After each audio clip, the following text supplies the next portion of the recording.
Hi friends, welcome. நாகபந்தம் இப்போ Amazon பிரைமில் Tamil டப்பிங்கில் இருக்க Telugu mythological fantasy action drama movie. இந்த படத்தை நான் ரேண்டமாக தான் சூஸ் பண்ணேன். இந்த படத்தை அபிஷேக் நமா டைரக்ட் பண்ணியிருக்காரு. இந்த படத்தில் விராட் கர்னா ஹீரோவாக பெர்ஃபார்ம் பண்ணியிருக்காரு.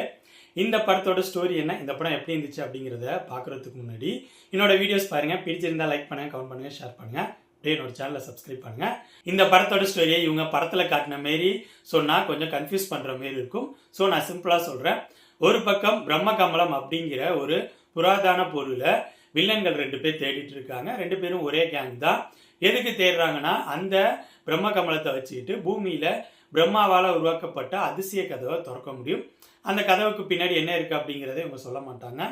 இந்த பிரம்மகமலம் மட்டும் இல்லாமல் நாகபந்தம், கருட மந்திரம் அப்படிங்கிற 2 விஷயங்கள் சேர்த்து மொத்தமாக 3 பொருட்களை இந்த வில்லன்கள் கேங் தேடிட்டு இருப்பாங்க. இந்த பொருட்கள் கிடைக்கிறதுக்காக என்ன வேணாலும் பண்ணலாம் அப்படின்னு சொல்லிட்டு அடுத்தடுத்து கொலைகளையும் பண்ணிட்டு இருப்பாங்க. இன்னொரு பக்கம் ஹீரோ அவரோட ஸ்டோரி. ஹீரோ அனாத சரண்யா பொண்ணுன்னு அவங்க சின்ன வயசுலேருந்து வளர்த்துட்டு இருப்பாங்க. சரண்யா பொண்ணுன்னு அவங்களுக்கு ஒரு பொண்ணு இருப்பாங்க.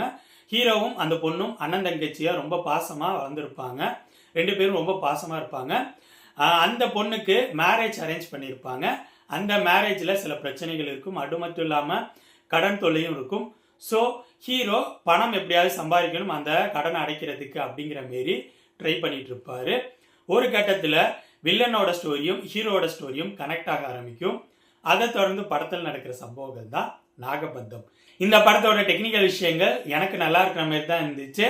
படத்தை ரிச்சாக கிராண்டியராக ப்ரெசென்ட் பண்ணியிருந்தாங்க. படத்தோட விஎஃப்எக்ஸ் சில இடங்கள்ல மட்டும் சுமாராக இருந்துச்சு. மற்றபடி ஓவராலாக படத்துக்கு விஎஃப்எக்ஸ் சப்போர்ட் தான் பண்ணியிருந்துச்சு. இந்த படத்தில் நடிச்சவங்களோட பெர்ஃபார்மன்ஸ், விராட் கர்னா அவர் தான் ஹீரோ பெர்ஃபார்ம் பண்ணியிருந்தார். அவரோட 2வது படம் போல் அவரோட பெர்ஃபார்மன்ஸ் எனக்கு ஓகேயா இருந்துச்சு. அவரை தவிர படத்தில் நடித்த எல்லாரும் இந்த படத்துக்கு என்ன தேவையோ அதை பெர்ஃபார்மன்ஸாக கொடுத்துருந்த மாதிரி தான் எனக்கு தோணுச்சு. இந்த படத்தோட ஸ்க்ரீன் பிளேயில் எனக்கு ஃபர்ஸ்ட் ஹாஃபோட ஸ்க்ரீன் பிளே ஒர்க் அவுட் ஆகல. அதுக்கு காரணம் ஃபர்ஸ்ட் ஹாஃபோட ஸ்க்ரீன் பிளேயை இவங்க நான் லீனியரில் ப்ரெசென்ட் பண்ணியிருந்தாங்க. அது ஒரு கட்டத்தில் இந்த படம் எதை நோக்கி போயிட்டு இருக்கு அப்படிங்கிறதுல ஒரு தெளிவின்மையை உருவாக்கிறது. இதனால படம் பாட்டு போயிட்டு இருக்கு, என்னதாண்டா சொல்ல வரீங்க அப்படிங்கிற மாரி நமக்கு ஒரு டயர்டை உருவாக்கிடுது. அந்த லெவலுக்கு ஃபர்ஸ்ட் ஹாஃபோட ஸ்க்ரீன் பிளேயை கொண்டு போனாங்க. இன்ட்ரோல் பிஃபோர் வர ஒரு ட்விஸ்ட்டு நல்லா இருந்துச்சு, நான் அதை கெஸ் பண்ணல. செகண்ட் ஹாஃபோட ஸ்க்ரீன் பிளேயை இவங்க நல்லா ப்ரெசென்ட் பண்ண போகிறாங்களோ, சூப்பராக அட்வென்ச்சராக ப்ரெசென்ட் பண்ணுவாங்களோ அப்படிங்கிற மாரி யோசிச்சு பார்த்தா அதுவும் டோட்டலாக கொலாப்ஸ் ஆயிடுச்சு. அதுவும் ப்ராப்பராக இவங்க ப்ரெசென்ட் பண்ணவே இல்லை. அதுலேயும் நம்ம ஈஸியாக யூகிக்கக்கூடிய வகையில் படத்தை கொண்டு போயிட்டாங்க. அட்வென்ச்சர் அப்படிங்கிற விஷயத்தை ஓரத்தில் எடுத்து வச்சுட்டு மைத்தாலஜி அப்படிங்கிற விஷயத்த ஃப்ரெண்டில் கொண்டு வந்துட்டாங்க. இதனால் எனக்கு அந்தளவு சுவாரஸ்யமாக இல்லையோ, இவங்க சொல்ல அந்த விஷயத்த ப்ராப்பராக சொல்லியோ இன்னும் சுவாரஸ்யமாக சொல்லியிருக்கலாமா அப்படிங்கிற மாரி தான் எனக்கு தோணுச்சு. படத்தில் நிறைய லாஜிக் மிஸ்டேக்ஸ், தெலுங்கு படங்களில் லாஜிக் எதிர்பார்க்கக்கூடாது. இருந்தாலும் இந்த படத்தோட பேஸ்லேயே ஒரு பெரிய லாஜிக் மிஸ்டேக் பண்ணிட்டாங்க.